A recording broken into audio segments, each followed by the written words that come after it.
નમસ્કાર મિત્રો, આજના આ ખાસ વિશ્લેષણમાં તમારું સ્વાગત છે. સીધી જ વાત પર આવીએ. મહાભારત. આપણે મોટેભાગે તેને માત્ર એક મહાન યુદ્ધની કથા તરીકે જ જોઈએ છીએ, ખરો ને? પણ હકીકતમાં તે માત્ર તલવારોની ટકરાવ નથી. આ ગ્રંથ ધર્મ, કર્મ, સત્ય અને આપણા લીધેલા નિર્ણયોના પરિણામોનો એક બહુ મોટો અને ઊંડો પાઠ છે. તો ચાલો આમાં થોડા ઊંડા ઉતરીએ. શું પ્રાચીન સમયના એ ભયાનક શાપોની અસર આજે પણ થઈ રહી છે? આપણે આજે મહાભારતના એવા 3 પ્રખ્યાત શાપ વિશે વાત કરીશું, જેના વિશે એવું માનવામાં આવે છે કે તેના પડઘા આજના આપણા આધુનિક યુગમાં એટલે કે કળિયુગમાં પણ સંભળાય છે. આ વાત આપણને ચોક્કસ એ વિચારવા મજબૂર કરી દે છે કે શું ખરેખર આપણો ભૂતકાળ વર્તમાન પર પ્રભાવ પાડી રહ્યો છે? આપણી પહેલી વાર્તા એક અત્યંત ભાવનાત્મક અને હચમચાવી દે તેવી ક્ષણથી શરૂ થાય છે. જરા એ દ્રશ્યની કલ્પના કરો. કર્ણના અંતિમ સંસ્કારનો સમય છે અને બરાબર એ જ વખતે માતા કુંતી એક વિનાશક રહસ્ય પરથી પડદો ઉઠાવે છે કે કર્ણ ખરેખર પાંડવોનો સૌથી મોટો ભાઈ હતો. બસ આ સાંભળતા જ યુધિષ્ઠિર અંદરથી સાવ ભાંગી પડે છે. પોતાના જ લોહી, પોતાના જ સગા ભાઈ સામે યુદ્ધ કર્યાનો અને તેના મૃત્યુનું કારણ બન્યાનો પસ્તાવો તેમને અંદરથી કોરી ખાય છે. અને આ જ પસ્તાવાની ચરમસીમા પર યુધિષ્ઠિરને એક જ વિચાર આવે છે કે જો આ સત્ય પહેલાંથી ખબર હોત તો કદાચ મહાભારતનું આ ભયંકર યુદ્ધ ટાળી શકાયું હોત. આ અસહ્ય પીડા અને ગુસ્સામાં આવીને તેમણે એક બહુ મોટો શ્રાપ આપી દીધો. તેમણે કહ્યું, આજ પછી કોઈ પણ સ્ત્રી ક્યારે કોઈ મોટું રહસ્ય સંપૂર્ણપણે છુપાવી નહીં શકે. તેમનો આ શ્રાપ ખરેખર તે ક્ષણની તેમની લાચારી અને ક્રોધનો સીધો જ પડઘો હતો. પણ જુઓ, અહીં એક બાબત એકદમ સ્પષ્ટ કરવી જરૂરી છે. લોકો ભલે ઘણીવાર આ પૌરાણિક શ્રાપને આજના સમયની સ્ત્રીઓની વર્તણૂક સાથે જોડતા હોય, પરંતુ મૂળ ગ્રંથો મુજબ સ્પષ્ટ છે કે આ માત્ર ને માત્ર એક પૌરાણિક માન્યતા છે. વૈજ્ઞાનિક રીતે જોઈએ તો આનો કોઈ જ તાર્કિક કે સાયન્ટિફિક આધાર બિલકુલ નથી. એટલે આપણે તેને માત્ર એક ઐતિહાસિક કથાના સંદર્ભમાં જ સમજવી જોઈએ. ચાલો હવે ઝડપથી આપણી બીજી વાર્તા તરફ આગળ વધીએ, જે બિલકુલ કળિયુગની શરૂઆતની ઘટના છે. થયું એવું કે રાજા પરીક્ષિત જંગલમાં શિકાર માટે ગયા હતા. ત્યાં તેમણે શમીક ઋષિને જોયા, જેઓ ગાઢ ધ્યાનમાં લીન હતા. રાજાએ તેમને બોલાવ્યા, પણ ધ્યાનમાં હોવાથી ઋષિએ કોઈ જ જવાબ ન આપ્યો.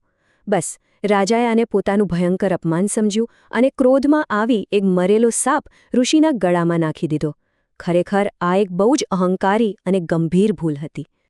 અને જ્યારે ઋષિના પુત્રને રાજાના આ કારનામાની ખબર પડી, ત્યારે તેનો ક્રોધ 7મા આસમાને પહોંચી ગયો. તેણે તરત જ રાજાને એક અત્યંત કઠોર અને જીવલેણ શ્રાપ આપ્યો. તમારું મૃત્યુ આજથી બરાબર 7મા દિવસે સાપના કરડવાથી થશે. ઋષિના પુત્રનો આ ગુસ્સો રાજાના એ અહંકારનું સીધું પરિણામ હતું, જે હવે તેમના મૃત્યુનું કારણ બનવાનું હતું. હવે અહીં જે સૌથી રસપ્રદ બાબત છે તે છે આ અંક 7. આ કોઈ સામાન્ય આંકડો નથી. આ રાજા પરીક્ષિતના જીવનનું સતત ચાલતું કાઉન્ટડાઉન હતું.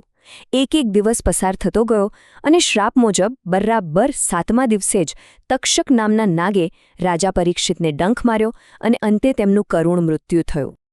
હવે વાત કરીએ ત્રીજી અને કદાચ સૌથી અંધકારમય વાર્તાની, અશ્વત્થામાનું અંતિમ પાપ. પોતાના પિતા દ્રોણાચાર્યના મૃત્યુનો બદલો લેવાની લાયમાં અશ્વત્થામા એટલો આંધળો થઈ ગયો કે તેણે યુદ્ધના તમામ નિયમો નેવે મૂકી દીધા. તેણે રાત્રે સૂતેલા માસૂમ બાળકોની નિર્મમ હત્યા કરી. પણ વાત અહીં અટકી નહીં. અર્જુનનો વંશ હંમેશા માટે ખતમ કરવા તેણે ઉત્તરાના ગર્ભમાં રહેલા અજન્મા બાળકની પણ હત્યા કરવાનો પ્રયાસ કર્યો. અશ્વત્થામાની આ હીન કક્ષાની ક્રૂરતા જોઈને ભગવાન શ્રીકૃષ્ણ અત્યંત વ્યથિત અને પારાવાર ક્રોધિત થયા. તેમણે અશ્વત્થામાને કદાચ ઇતિહાસનો સૌથી કઠોર શ્રાપ આપ્યો. તમે અમર રહીને ભયંકર પીડા સાથે આ પૃથ્વી પર ભટકતા રહેશો, છેક કળિયુગના અંત સુધી.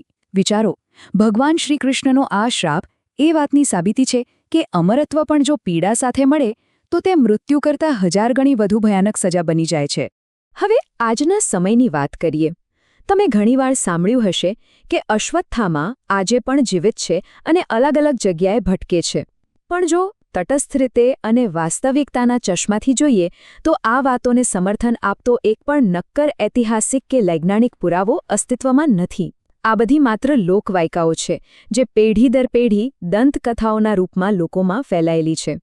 તો આ બધી વાર્તાઓ કયા યુગમાં, કયા સમયગાળામાં બની રહી છે? ચાલો આપણે જરા પાછળ જઈએ અને કળિયુગની આ આખી રહસ્યમય સમયરેખાને સમજવાનો પ્રયાસ કરીએ. પૌરાણિક કથાઓનો આ સ્કેલ, આ સમયગાળો કેટલો વિશાળ છે તે સમજવું ખરેખર અદ્ભુત અને જરૂરી છે. જરા ઈસા પૂર્વે 3102ના આ વર્ષ પર નજર કરો. પૌરાણિક માન્યતાઓ અને આપણા ધાર્મિક ગ્રંથો અનુસાર કળિયુગની શરૂઆત બરાબર ઈસા પૂર્વે 3102માં થઈ હતી. એવી દૃઢ માન્યતા છે કે જે ક્ષણે ભગવાન શ્રીકૃષ્ણે પૃથ્વી પરથી વિદાય લીધી, બરાબર તેના પછી તરત જ કળિયુગનો પ્રારંભ થયો. એટલે આ વર્ષ એક બહુ જ મોટો ઐતિહાસિક પડાવ મનાય છે. અને કળિયુગનો આ સમયકાળ સાંભળીને તમે ખરેખર દંગ રહી જશો. સમયરેખા મુજબ 3002 ઈસા પૂર્વેથી શરૂ થયેલો આ કળિયુગ કુલ 4,32,000 વર્ષ લાંબો ચાલવાનો છે. હા, તમે સાચું સાંભળ્યું. અને અત્યાર સુધી તો માત્ર થોડા જ હજાર વર્ષ વીત્યા છે. એટલે સરળ ભાષામાં કહીએ તો આપણે આ અતિ વિશાળ યુગના હજુ માત્ર એક સાવ નાના હિસ્સામાં જ જીવી રહ્યા છીએ. તો અંતમાં આ તમામ વાર્તાઓ અને શ્રાપો વિશે આટલું બધું જાણ્યા પછી એક બહુ જ મોટો પ્રશ્ન મનમાં ઊભો થાય છે. શું આ ખરેખર કોઈ જાદુઈ કે પૌરાણિક શ્રાપ છે? કે પછી તે માત્ર મનુષ્યના અહંકાર, ક્રોધ અને બદલાની ભાવનામાંથી નીપજતા ભયંકર પરિણામો છે?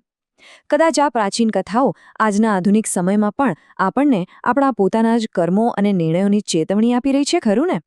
આના પર ચોક્કસથી વિચાર કરજો. આજના આ ખાસ વિશ્લેષણમાં જોડાવા બદલ તમારો ખૂબ ખૂબ આભાર. નવું શીખતા રહો અને મળીએ છીએ ફરીથી.